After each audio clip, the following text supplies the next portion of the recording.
जय Hind defence lovers. आज की टॉप हेडलाइंस कुछ इस प्रकार है। भारत में बनी पहली प्राइवेट सेक्टर हेलीकॉप्टर असेंबली।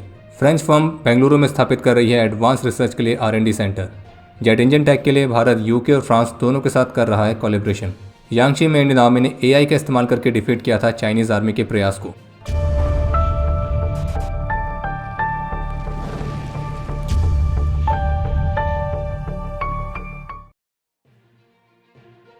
तो जैसे कि तय था, फ्रांस के राष्ट्रपति की आज से भारत के ऑफिशियल विजिट की शुरुआत हो चुकी है और इसी के हिस्से के तौर पर आज जहां एक तरफ भारतीय प्रधानमंत्री ने फ्रांस को स्पेशल पार्टनर के तौर पर डिस्क्राइब किया है, वहीं इसी के साथ उन्होंने अपने फ्रेंच काउंटर पार्ट के साथ मिलकर कर्नाटका में H-125 हेलीकॉप्टर्स की फाइनल असेंबली लाइन का वर्चुअली उद्घाटन किया है।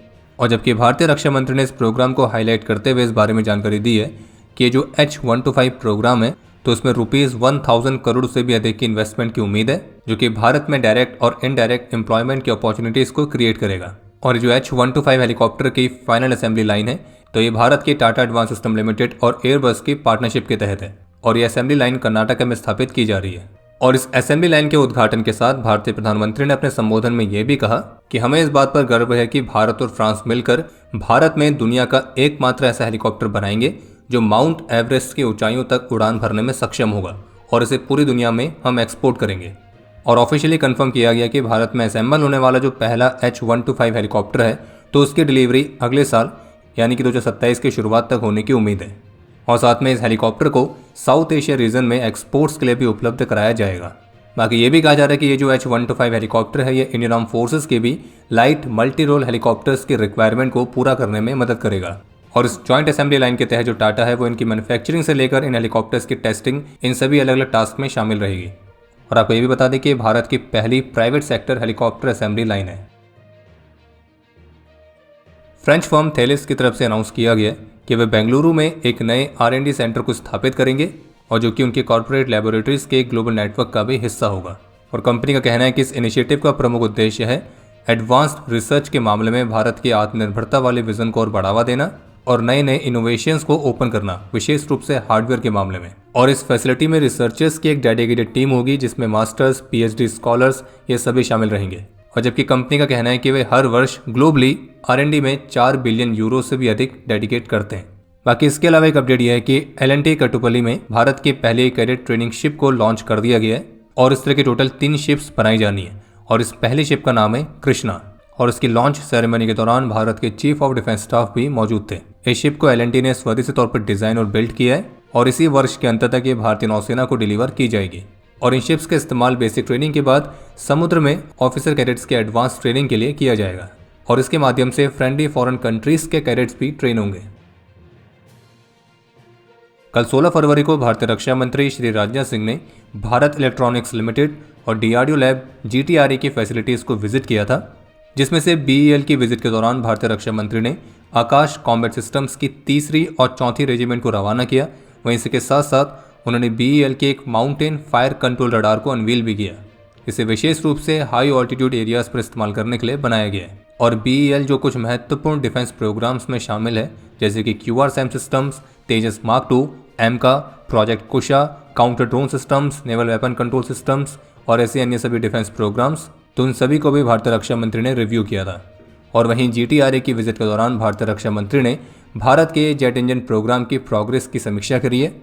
और इसी दौरान भारतीय रक्षा मंत्री ने कावेरी इंजन के full after burner engine test को भी विटनेस किया था। और इसी दौरान भारत के जेट इंजन प्रोग्राम्स को लेकर भारतीय रक्षा मंत्री की तरफ से कुछ महत्वपूर्ण कन्फर्मेशंस भी आए, जैसे कि भारत का जो खुद से एक स्वदेशी जेट इंजन को विकसित करने वाली योजना है जिसे नेशनल एरो इंजन मिशन के तहत आगे बढ़ाया जा रहा है। तो भारतीय रक्षा मंत्री ने कंफर्म किया है कि भारत, फ्रांस और UK इन दोनों ही देशों के साथ एडवांस्ड एरो इंजन टेक्नोलॉजी के मामले में कोलैबोरेशंस कर रहा है, जिसमें से फ्रांस के साथ तो प्रोसेस ऑलरेडी इनिशिएट हो चुकी है और जबकि UK के साथ भी GTRA एरो इंजन के विकास के लिए संयुक्त रूप से स्टडी कर रही है। और भारतीय रक्षा मंत्री का यह भी कहना था कि हमें फ्यूचर की तरफ भी देखना होगा। हम सिर्फ 5th जनरेशन के इंजन्स तक सीमित नहीं रह सकते हैं। 6th जनरेशन की एडवांस्ड टेक्नोलॉजीज का डेवलपमेंट भी हमें जल्द से जल्द स्टार्ट करना होगा और उस पर रिसर्च समय की मांग है। जैसे जैसे दुनिया में टेक्नोलॉजी बदल रही है, आर्टिफिशियल इंटेलिजेंस, मशीन लर्निंग और न्यू मटेरियल्स का प्रयोग बढ़ रहा है, तो हमें उनमें आगे रहना होगा। और रक्षा मंत्री का तो ये भी कहना था कि अगर किसी इंजन को विकसित करने में 25 वर्ष लग रहे हैं तो भारत की जो करंट सिचुएशन है, हमारे स्ट्रेटेजिक नीड्स और हमारे एम्बिशंस ऐसी हैं, तो आप ये मान के चलिए कि आपके 20 वर्ष पहले खत्म हो चुके हैं और अब सिर्फ 5 वर्ष ही आपके पास बचे हैं। और ये कोई शॉक होने वाली या फिर सरप्राइज होने वाली बात नहीं है, ये एक चुनौती है और हमें इसी 5 वर्ष में वो कर दिखाना है जो दूसरे देश 20 वर्षों में करते हैं, और इसी में हमें अपना बेस्ट देना है। बाकी हम एमका के डिज़ाइन और डेवलपमेंट की ओर तेज़ी से बढ़ रहे हैं और हमने पास्ट में भी एरो इंजन के क्षेत्र में मास्टरी हासिल करने के कई प्रयास किए हैं, और अब समय आ गया कि हमारे जो प्रयास अधूरे रह गए थे, जो कंप्लीट नहीं हो पाए थे, उनको हम पूरा करें। बाकी सीधे सीधे कहा जाए तो भारतीय रक्षा मंत्री जेट इंजन के डेवलपमेंट को और भी फास्ट ट्रैक करने पर जोर दे रहे हैं। लेकिन हम आपको एक जानकारी और देते हैं कि भारतीय रक्षा मंत्री के ऑफिशियल एक्स हैंडल से भी रक्षा मंत्री के इन सभी स्टेटमेंट्स को पोस्ट किया गया था। तो उनकी ऐसी एक पोस्ट में उन्हें कम्युनिटी नोट भी मिला है, जिसमें रीडर्स ने कॉन्टेक्स्ट ऐड करते हुए लिखा है कि भारत सरकार ने भारत में किसी भी जेट इंजन के प्रोडक्शन एंड डिज़ाइन के लिए पर्याप्त फंडिंग कभी भी रिलीज करी ही नहीं। बाकी के देश जो कि 30 से 50 बिलियन US डॉलर्स इस तरह की परियोजनाओं में स्पेंड करते हैं, जबकि भारत ने 3 दशकों में केवल $300 मिलियन ही स्पेंड किए हैं।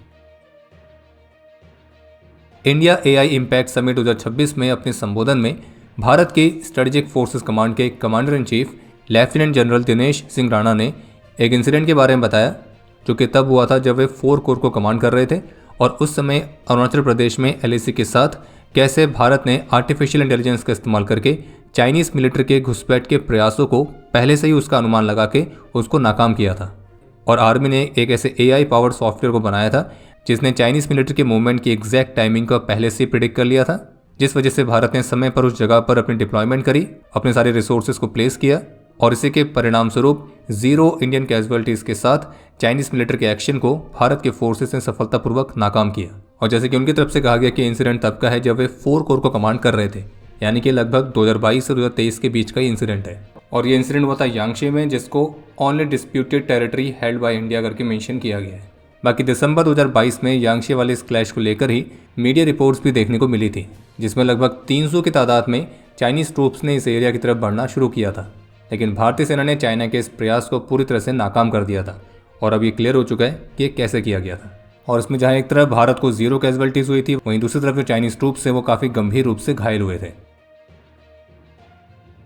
कल 16 फरवरी को अरेबियन सी पर इंडियन कोस्ट गार्ड ने गुजरात के ATS के साथ एक क्लोज कोऑर्डिनेशन में एक स्पीड बोट को इंटरसेप्ट किया है, जो कि एक सस्पेक्टेड 203 किलोग्राम के नार्कोटिक सब्सटेंस को कैरी कर रही थी। और इस वैसल पर 2 क्रू मेंबर सवार थे, और मीडिया रिपोर्ट्स के मुताबिक ये ईरानियन नागरिक हैं। इसके अलावा एक अपडेट यह है कि पोखरन फील्ड फायरिंग रेंजेस में आर्मी की सदर्न कमांड ने अपनी वज्र घाट एक्सरसाइज को कंडक्ट किया था, जिसमें K9 वज्र टी गन सिस्टम्स की कॉम्बैट कैपेबिलिटीज़ को डेमोन्स्ट्रेट किया गया है।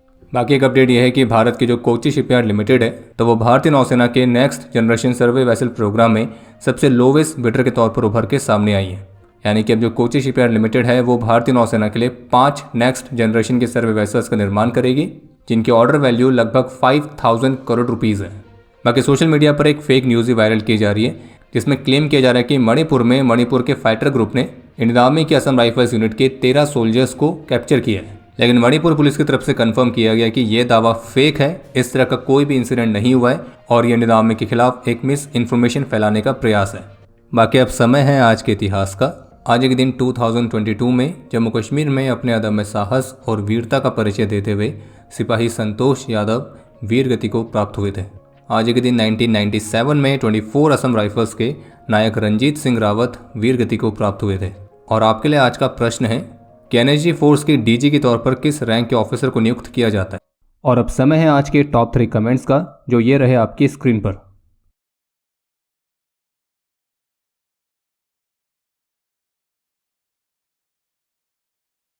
उम्मीद है आपको आज का एपिसोड पसंद आया होगा। पसंद आया तो वीडियो को लाइक करना ना भूलें। आपके कोई भी सुझाव या सवाल हो तो उसके लिए कमेंट सेक्शन ओपन है। और अगर आप डिफेंस रिलेटेड और भी एक्सक्लूसिव कंटेंट में दिलचस्पी रखते हैं तो आज ही प्ले स्टोर से डिफेंस स्क्वाड की सुपर ऐप को डाउनलोड करना ना भूलें।